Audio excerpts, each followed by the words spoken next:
ಕೂಡ್ಲಿಗಿ ಕ್ಷೇತ್ರ ಬರಪೀಡಿತ ಪ್ರದೇಶವಾಗಿದ್ದು ಶಾಸಕ ಡಾಕ್ಟರ್ ಎನ್ ಟಿ ಶ್ರೀನಿವಾಸ್ ಅವರು 74 ಕೆರೆಗಳಿಗೆ ನೀರುಣಿಸುವ ಮೂಲಕ ಬರದ ನಾಡಿಗಿನ ಭಗೀರಥರಾಗಿದ್ದಾರೆ ಅಂತ ರೈತರು ಹರ್ಷ ವ್ಯಕ್ತಪಡಿಸಿದ್ದಾರೆ. ಆಗಸ್ಟ್ 5ರಂದು ಪಾಲಯ್ಯನಕೋಟೆ ಗ್ರಾಮದ ಹೊರವಲಯದಲ್ಲಿರುವ 74 ಕೆರೆಗಳಿಗೆ ನೀರು ಪೂರೈಸುವ ಬೃಹತ್ ಘಟಕ ವೀಕ್ಷಣೆಗೆ ಅಂತ ಶಾಸಕರು ಆಗಮಿಸಿದ ಸಂದರ್ಭದಲ್ಲಿ ಹತ್ತಾರು ರೈತ ಮುಖಂಡರು ಹಾಗೂ ನೂರಾರು ರೈತರು ಮಾಧ್ಯಮಗಳೊಂದಿಗೆ ತಮ್ಮ ಅಭಿಪ್ರಾಯ ವ್ಯಕ್ತಪಡಿಸಿದ್ದಾರೆ. ಕ್ಷೇತ್ರದ 226 ಗ್ರಾಮಗಳಿಗೆ 5,000ಕ್ಕೂ ಹೆಚ್ಚು ಹೆಕ್ಟೇರ್ ಕೃಷಿ ಭೂಮಿಗೆ ನೀರುಣಿಸುವ ಮಹತ್ವಾಕಾಂಕ್ಷೆಯ ಯೋಜನೆಯನ್ನ ಶಾಸಕ ಡಾಕ್ಟರ್ ಎನ್ ಟಿ ಶ್ರೀನಿವಾಸ್ ಅವರು ಅನುಷ್ಠಾನಕ್ಕೆ ತರುವ ಮೂಲಕ ಕ್ಷೇತ್ರದ ಅಸಂಖ್ಯಾತ ರೈತರ ಮೊಗದಲ್ಲಿ ಮಂದಹಾಸವನ್ನು ಮೂಡಿಸಿದ್ದಾರೆ.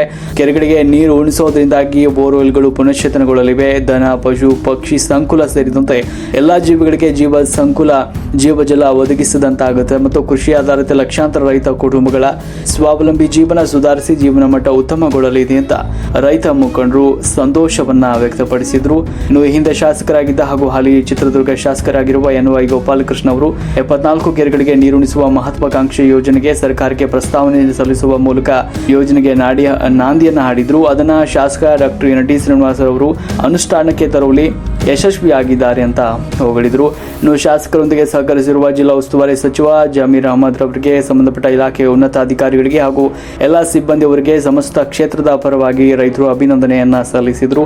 ಇನ್ನು ಜನಾನುರಾಗಿ ಶಾಸಕ ಡಾಕ್ಟರ್ ಎನ್ ಟಿ ಶ್ರೀನಿವಾಸ್ ರವರು ಕ್ಷೇತ್ರದ ಜನತೆಯ ಸೇವೆಗಾಗಿ ಹಗಲಿರುಳು ಶ್ರಮಿಸ್ತಾ ಇದ್ದು ಅವರು ಎಂದೆಂದಿಗೂ ನಮ್ಮ ಕ್ಷೇತ್ರದ ಖಾಯಂ ಶಾಸಕರಾಗಿರ್ತಾರೆ.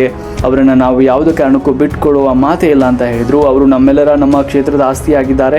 ಎಷ್ಟೇ ಚುನಾವಣೆಗಳು ಬರಲಿ, ಯಾರೇ ಬಂದರೂ ಕೂಡ ಅವರನ್ನ ಕಾಪಾಡಿಕೊಳ್ಳುವ ಜವಾಬ್ದಾರಿ ನಮ್ಮದಾಗಿದೆ. ಶಾಸಕ ಡಾಕ್ಟರ್ ಎನ್ ಟಿ ಶ್ರೀನಿವಾಸ್ ರವರು ಕ್ಷೇತ್ರದ ಹೆಮ್ಮೆಯ ಹಿರಿಯ ಮಗನಾಗಿದ್ದಾರೆ ಅಂತ ರೈತ ಮುಖಂಡರು ನಿಂಬಳಗೆರೆ ಕೊಟ್ರೇಶ್, ಎಂ.ಜಿ. ರಾಜೇಂದ್ರಗೌಡ, ಹೋರಾಟಗಾರರು, ವಕೀಲರಾದ ಟಿ. ಓಂಕಾರಪ್ಪ, ಪಾಲಣ್ಣ, ಕೂಡ್ಲಿಗಿ ಪಟ್ಟಣ ಪಂಚಾಯತ್ ಮಾಜಿ ಅಧ್ಯಕ್ಷ ಗಾವಲಿ ಶಿವಪ್ಪ ನಾಯಕ್ ಅವರು ತಿಳಿಸಿದರು.